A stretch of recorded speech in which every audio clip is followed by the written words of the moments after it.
कि हमारा एक नारा है कि विकास ऐसा हो जो आफत से बचाए, ऐसा न हो कि आफत बन जाए, और अंत में आपदा नहीं हो भारी यदि पूरी हो तैयारी।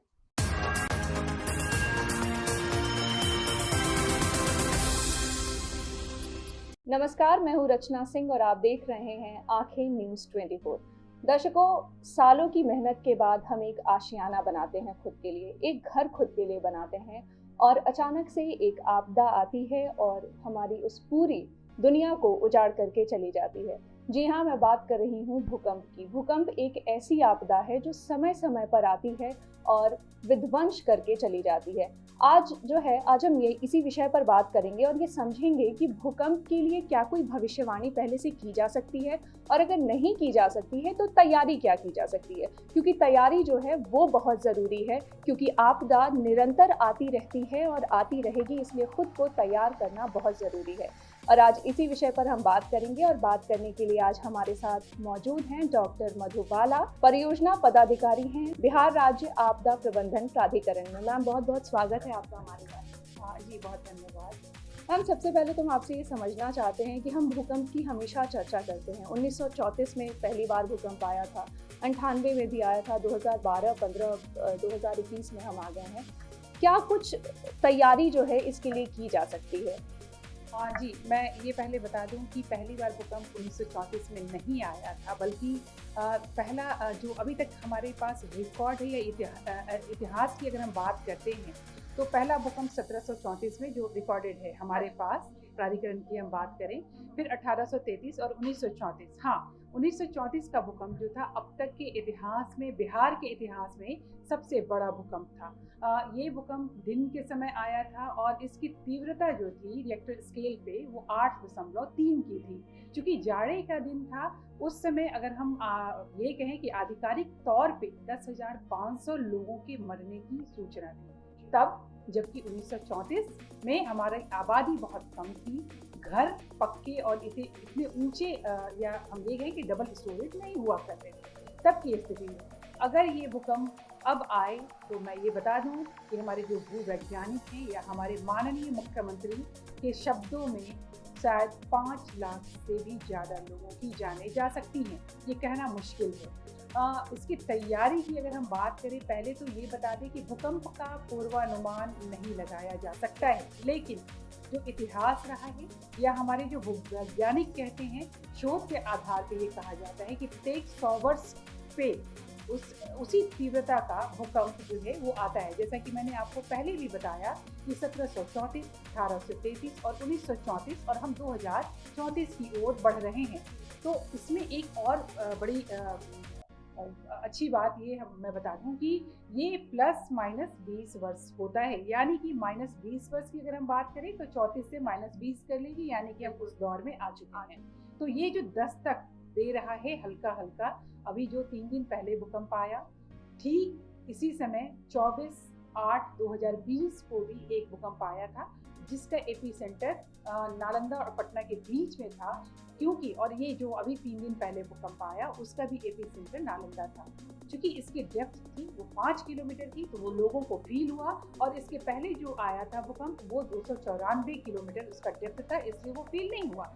लेकिन ये दस्तक और ये वार्निंग, ये अलर्ट जो है, इसका मतलब है कि नीचे हलचल हो रहा है और अब हमें तैयार रहना है भूकंप से। जी, यानी सतर्क रहने की बहुत ज़रूरत है और जो अलर्ट, जैसा कि मैडम आपको बता रही हैं, अलर्ट मोड में आने की ज़रूरत है। तो मैम, बचाव के क्या तरीके होंगे, ये समझना बहुत ज़रूरी है। आमतौर पर भूकंप को लेकर के हम एनसीईआरटी की किताबों की बात कर ले, हम स्कूल से लेकर के कॉलेज तक में और उसके बाद तक भी हम पढ़ते आए हैं, बड़े बुजुर्गों से हम सुनते आए हैं, फिर भी जो बचाव के तरीके हैं, जो बेसिक तरीके हैं, उसके बारे में अभी भी हमें अच्छी तरीके से जानकारी नहीं है, या कहिए तो जागरूकता नहीं है। तो बचाव के क्या तरीके होने चाहिए? जी, बचाव के तरीकों की अगर हम बात करें तो 2-3 गूढ़ मंत्र है जिसे हमें याद रखना है। पहले तो हमें पैनिक नहीं होना है। हमें बिल्कुल घबराना नहीं है, क्योंकि देखिए मैक्सिमम जो भूकंप का टाइम होता है वो सेकंड्स में होता है। अगर 30 से 40 सेकंड का भी भूकंप आता है तो वो बड़ा भूकंप कहलाता है। तो जब तक हमें ये एहसास होता है कि हाँ ये भूकंप है, कोई बगल में बैठ के कुछ और नहीं कर रहा है, तब तक 10 सेकंड गुजर चुके होते हैं। और ऐसे में 20 सेकंड हमारे पास होता है, उसमें अगर हम कहीं भागेंगे तो ये भगदड़ मचेगा, हम पैनिक होंगे और वैसे में हमें और जो है दुर्घटना हो जाती है। तो पहले हमें ये ध्यान रखना है कि अगर हम नीचे के घर में हैं जहां हम आसानी से बाहर जा सकें तो हम आराम से बाहर चले जाएं, वैसे स्थान पे जहां खुला स्थान हो, ऊपर में कोई पेड़ ना हो, कोई बिजली के टावर नहीं हो या कोई अन्य खंभे जो हैं बिजली के तार, ट्रांसफार्मर, ये सब ना हो। अगर हम फर्स्ट फ्लोर और सेकंड फ्लोर पे हैं तो हमें बिल्कुल नहीं घबराना है, हम जहाँ हैं वहीं बने रहें। हमारी ये कोशिश होनी चाहिए कि हम घर के किसी मजबूत टेबल, पलंग, डाइनिंग टेबल जो है उसके नीचे चले जाएं, अपने सर को ढकें और उसके पाए को मजबूती से पकड़ लें। हमारा जो मंत्र है वो झुको ढको पकड़ो पाया, यानी कि जो है आप डक कवर होल्ड, आप डक कीजिए, आप अंदर चले जाइए और होल्ड कर लीजिए जोर से। इसलिए कि जब सेटिंग होता है तो जो चीज़ें आप पकड़े हुए हैं, जो हिलता है वो उसके साथ रहना चाहिए, उसके साथ रहना चाहिए। तो ये हमारा गूढ़ मंत्र है कि हमें पैनिक नहीं होना, हमें भगदड़ नहीं मचाना। हाँ, हम आजकल ज़्यादातर हमारे यहाँ अपार्टमेंट कल्चर हो गया है, तो अपार्टमेंट कल्चर में हमारी ये कोशिश है कि हम जहाँ हैं वहीं बने रहें। घर के मजबूत जो कोने हैं या जो हमारा खंबा है, हम उसके पास चले जाएं, क्योंकि अपार्टमेंट में लिफ्ट है और लिफ्ट का प्रयोग हमें बिल्कुल नहीं करना चाहिए। सीढ़ियों पे अगर हम भागेंगे तो 20 सेकंड में भगदड़ के अलावा कुछ नहीं होगा, और अपनी जान बचाने के क्रम में जो मजबूत लोग होंगे वो जो कमज़ोर हैं उनको ढकेलेंगे, या कई तरह के धक्के लग सकते हैं, गिरने की घटनाएं हो सकती हैं। क्योंकि 2015 में जो भूकंप आया था नेपाल का, उसमें जो ज़्यादातर जो मौतें हुई थी हमारे बिहार में, उसमें या तो पैनिक होने से, हार्ट अटैक करने से, या घर छत से कूद जाने से। तो ये हमें नहीं करना है, हमें झुको ढको पकड़ो वो करना है। अगर कोई ऊंची चीज़ नहीं है आपके घर में तो आप किसी कोने में चले जाइए, वैसा कोना जिसके किनारे खिड़की शीशे की ना हो। तो ये बहुत ज़रूरी है। अगर हम इन उपायों को अपनाते हैं, कई ऐसे उदाहरण हैं 2015 के नेपाल वाले भूकंप में। फारबिसगंज की एक लड़की थी स्नेहा गुप्ता, जिसने अपने साथ अपने 2 भाई बहनों को बचाया था, और हम लोगों ने उसे ब्रांड एम्बेसडर के रूप में लिया था। हम लोगों ने जाकर इंटरव्यू किया था, क्योंकि उसके स्कूल में 2 दिन पहले ये सिखाया गया था कि भूकंप आने पे हमें क्या करना है, और उसने उन्हीं उपायों को अपनाया और वो बची रही। घर ध्वस्त हो चुका था लेकिन वो लोग अंदर सुरक्षित थे। यानी उपाय के जो तरीके हैं वो आपको बार बार बताए जा रहे हैं माध्यम से। बिहार राज्य जो आपदा प्राधिकरण है, जो विभाग है, ये भी लगातार इसी कोशिश में लगा हुआ। मैम, हम एक बात आपसे ये समझना चाहते हैं कि अभी हमने दिन में अगर भूकंप आया तो उसकी हमने चर्चा की, अगर रात के वक्त भूकंप आता है और खास करके उस दौरान जब लोग सो रहे हों तो उस समय क्या करना चाहिए? बिल्कुल, बहुत महत्वपूर्ण है।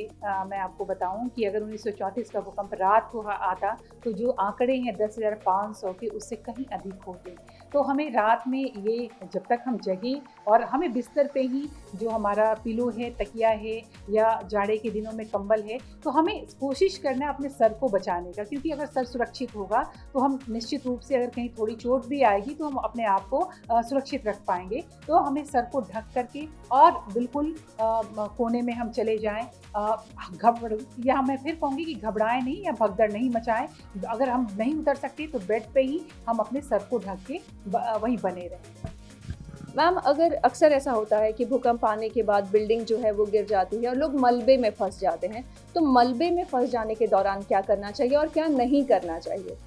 देखिए, हमारे यहाँ अब बहुत सारे इक्विपमेंट्स आ गए हैं, खास करके आप NDRF SDRF को देखेंगी तो मलबे में अगर आप दब गए हैं तो आप कोशिश कीजिए कि आप अपनी, जब आपको आसपास कुछ आवाज़ सुनाई पड़े, लगे कि लोग पहुंच गए हैं आप तक, तो आप अंदर से आवाज़ लगाइए। अगर मोबाइल है और आपका काम कर रहा है, क्योंकि भूकंप में एक बहुत बड़ी आप देखेंगे कि मोबाइल नेटवर्क जो है वो खत्म हो जाता है, लेकिन 15 की भी अगर हम बात करें तो मोबाइल नेटवर्क ख़त्म हो गया, बट SMS जो था वो चल रहा था।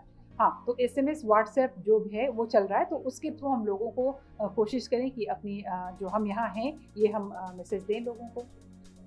मैम, एक सवाल ये भी उठता है कि चूँकि अब हम भूकंप ज़ोन में हैं, हम खुद को मान चुके हैं, जैसा कि अभी आपने भी बताया, तो भूकंप ज़ोन में घर किस तरीके के बनाने चाहिए? हाँ, बिल्कुल। देखिए, बिहार की अगर हम बात करें तो 38 ज़िलों में बिहार के 8 ज़िले जो हैं हिमालय के तराई वाले, वो सिस्मिक ज़ोन, जो सर्वाधिक संवेदनशील ज़ोन है, ज़ोन 5 के अंतर्गत आते हैं। पटना की अगर हम बात करें और अन्य जो 24 ज़िले हैं वो सिस्मिक ज़ोन 4 के अंतर्गत आते हैं, जो कि द्वितीय नंबर पे संवेदनशील है। और बाकी हमारे जो 6 ज़िले हैं वो हमारे ज़ोन 3 के अंतर्गत आते हैं। लेकिन ज़ोन 4 में भी वो तैयारी होनी चाहिए जो ज़ोन 5 में। मैं बता दूं आपको कि मुंगेर सिस्मिक ज़ोन 4 के अंतर्गत है, लेकिन वहाँ से एक्टिव फॉल्ट लाइन गुजरता है। तो एक्टिव फॉल्ट लाइन गुजरने की वजह से वहाँ पे 1934 में मुंगेर शहर पूरी तरह बर्बाद हो चुका था। और अब मुंगेर शहर को आप देखेंगे तो एक वेल्ड प्लान सिटी के रूप में है, वहाँ चौराहे हैं, क्योंकि उस समय ये स्थिति नहीं थी। तो हमें ये तैयारी, हमारे घर जो हैं वो भूकंप रोधी बने, और जो पुराने घर हैं, सारे घर तो हम तोड़ के नहीं बना सकते, तो हमारे जो पुराने घर हैं उसका हम RVS करवा के, यानी कि रैपिड विजुअल स्क्रीनिंग, ये करवा करके हम उसका सुदृढ़ीकरण करवा दें। जहाँ पे वो कमज़ोर जिसका हिस्सा है उसको हम करवा, और जो एकदम बिल्कुल जर्जर है उस घर को तो गिरा ही देना चाहिए, क्योंकि हम सुरक्षित रहेंगे तभी हम उस घर में रह पाएंगे।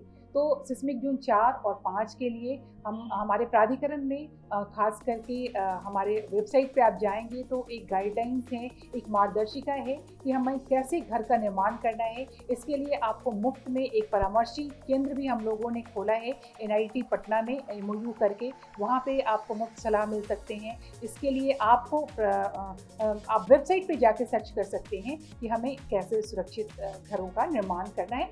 लेकिन उसमें 3-4 बातें जो है हमें ध्यान रखना है कि हम जब अपना घर बनवाएं तो हम जो निर्माण की सामग्री हो वो हम जो हमारे ISI मार्क के हों, जैसे सीमेंट हुआ, छड़ जो है वो हम ब्रांडेड छड़ को लें। इसके अलावा जो भी सामानों का इस्तेमाल करें हम उसे शुद्ध रूप से इस्तेमाल करें, और बहुत पुराने सामानों का इस्तेमाल न करें। ईंट का अगर हम प्रयोग करते हैं तो ईंट को हम 3 से 4 घंटे तक पानी में भिगो कर रखें। तो ये सब चीज़ें जो हैं वो बहुत फायदेमंद होती हैं। जी, यानी नींव को दुरुस्त रखना बहुत ज़रूरी है और नींव को मजबूत रखने की बात है। एक सवाल मैम ये भी है कि बिहार सरकार की क्या तैयारियां हैं भूकंप को लेकर, अगर हम बात करें तो, क्योंकि चूंकि अब हम उस एक्सपेक्टेड जोन में पहुंच चुके हैं, तो ऐसे में बिहार सरकार की क्या तैयारी है? देखिए, मैं बता दूं आपको कि एक तो सबसे पहले हम लोग 15 जनवरी से भूकंप सुरक्षा सप्ताह मनाते हैं। 15 जनवरी इसलिए क्योंकि 1934 का भूकंप 15 जनवरी को आया था, और उनके लोगों को डेडिकेट करते हुए तो एक हम दो तरीके से हम इसकी तैयारियां कर रहे हैं सरकार की तरफ से। एक तो स्ट्रक्चरल संरचनात्मक, और दूसरा है नॉन स्ट्रक्चरल यानी कि गैर संरचनात्मक।